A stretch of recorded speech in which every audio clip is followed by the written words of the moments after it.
Chapter 6.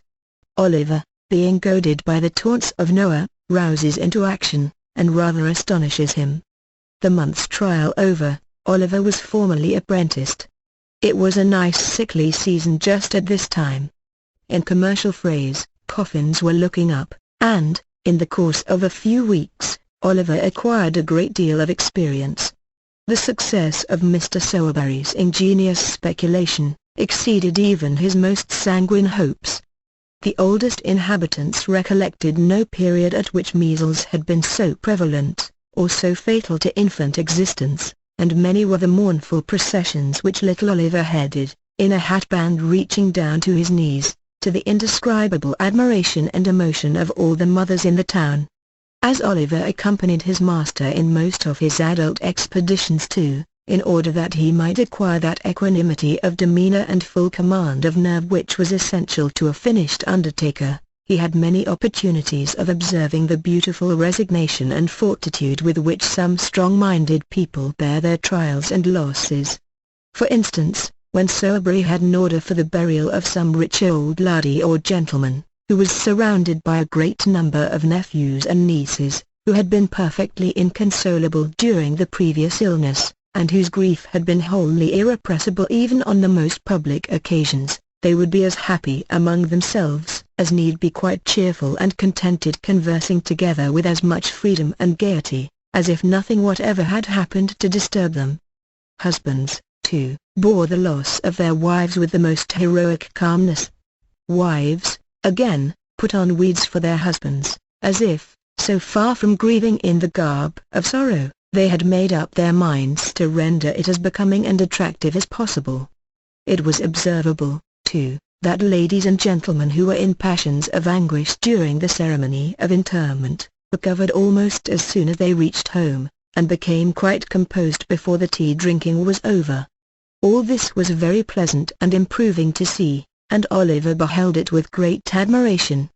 That Oliver Twist was moved to resignation by the example of these good people, I cannot, although I am his biographer, undertake to affirm with any degree of confidence, but I can most distinctly say, that for many months he continued meekly to submit to the domination and ill-treatment of Noah Claypole, who used him far worse than before, now that his jealousy was roused by seeing the new boy promoted to the black stick and hatband, while he, the old one, remained stationary in the muffin cap and leathers.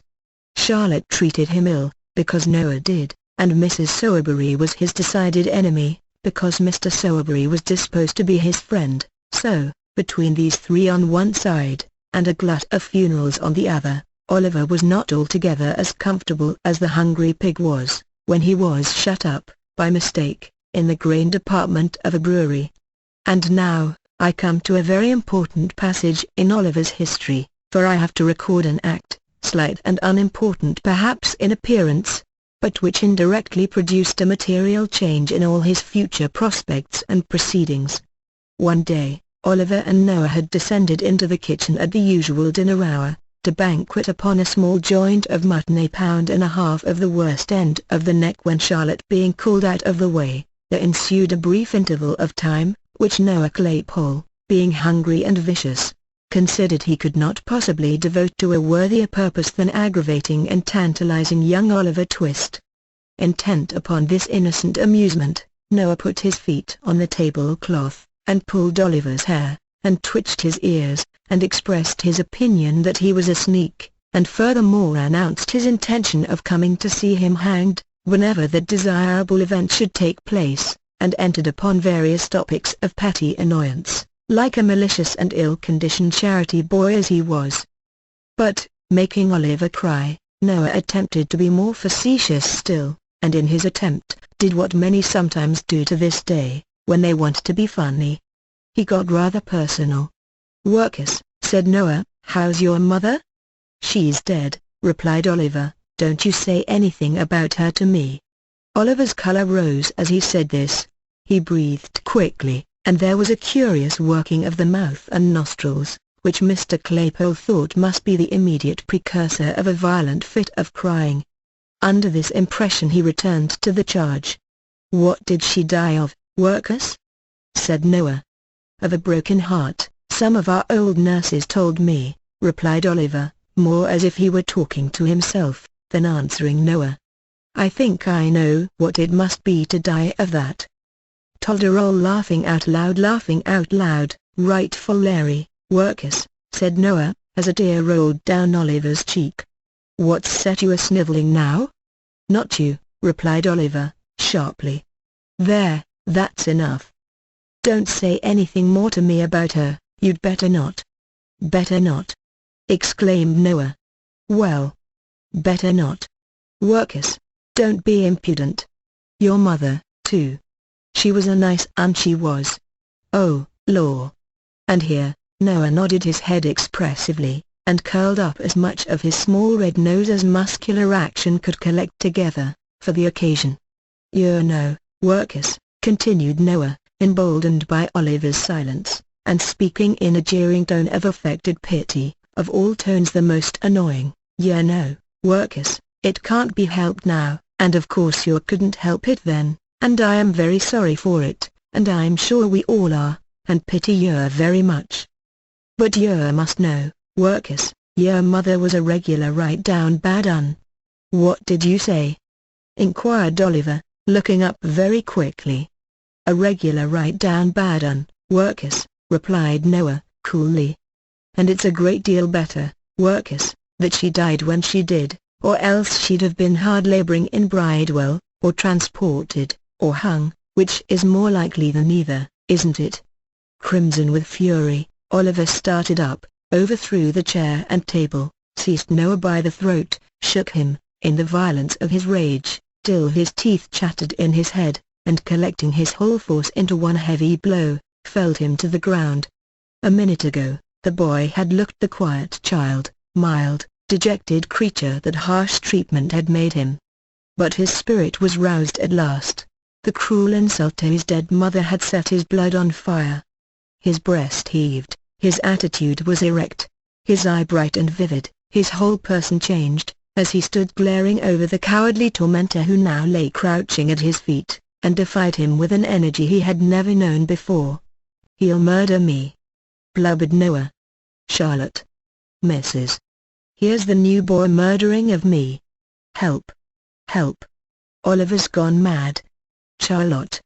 Noah's shouts were responded to by a loud scream from Charlotte, and a louder from Mrs. Sowerberry, the former of whom rushed into the kitchen by a side door, while the latter paused on the staircase till she was quite certain that it was consistent with the preservation of human life, to come further down. "Oh, you little wretch!" screamed Charlotte, seizing Oliver with her utmost force, which was about equal to that of a moderately strong man in particularly good training. "Oh, you little ungrateful, murderous, horrid villain!" And between every syllable, Charlotte gave Oliver a blow with all her might, accompanying it with a scream, for the benefit of society. Charlotte's fist was by no means a light one, but, lest it should not be effectual in calming Oliver's wrath, Mrs. Sowerberry plunged into the kitchen, and assisted to hold him with one hand, while she scratched his face with the other. In this favorable position of affairs, Noah rose from the ground, and pummeled him behind. This was rather too violent exercise to last long. When they were all wearied out, and could dare and beat no longer, they dragged Oliver, struggling and shouting, but nothing daunted, into the dust cellar, and they locked him up. This being done, Mrs. Sowerberry sunk into a chair, and burst into tears. "Bless her, she's going off," said Charlotte. "A glass of water, Noah, dear. Make haste." "Oh, Charlotte," said Mrs. Sowerberry, speaking as well as she could, through a deficiency of breath, and a sufficiency of cold water, which Noah had poured over her head and shoulders. "Oh, Charlotte, what a mercy we have not all been murdered in our beds." "Ah, mercy indeed, ma'am," was the reply. "I only hope this'll teach master not to have any more of these dreadful creatures, that are born to be murderers and robbers from their very cradle. Poor Noah! He was all but killed, ma'am, when I come in." "Poor fellow!" said Mrs. Sowerberry, looking piteously on the charity boy. "Noah, whose top waistcoat button might have been somewhere on a level with the crown of Oliver's head, rubbed his eyes with the inside of his wrists while this commiseration was bestowed upon him, and performed some affecting tears and sniffs. "What's to be done?" exclaimed Mrs. Sowerberry. "Your master's not at home, there's not a man in the house, and he'll kick that door down in 10 minutes. Oliver's vigorous plunges against the bit of timber in question rendered this occurrence highly probable. "Dear, dear, I don't know, ma'am," said Charlotte, "unless we send for the police officers." "Or the military," suggested Mr. Claypole. "No, no," said Mrs. Sowerberry, bethinking herself of Oliver's old friend. "Run to Mr. Bumble, Noah, and tell him to come here directly, and not to lose a minute. Never mind your cap. Make haste. You can hold a knife to that black eye, as you run along. It'll keep the swelling down." Noah stopped to make no reply, but started off at his fullest speed, and very much it astonished the people who were out walking, to see a charity boy tearing through the streets pell-mell, with no cap on his head, and a clasped knife at his eye.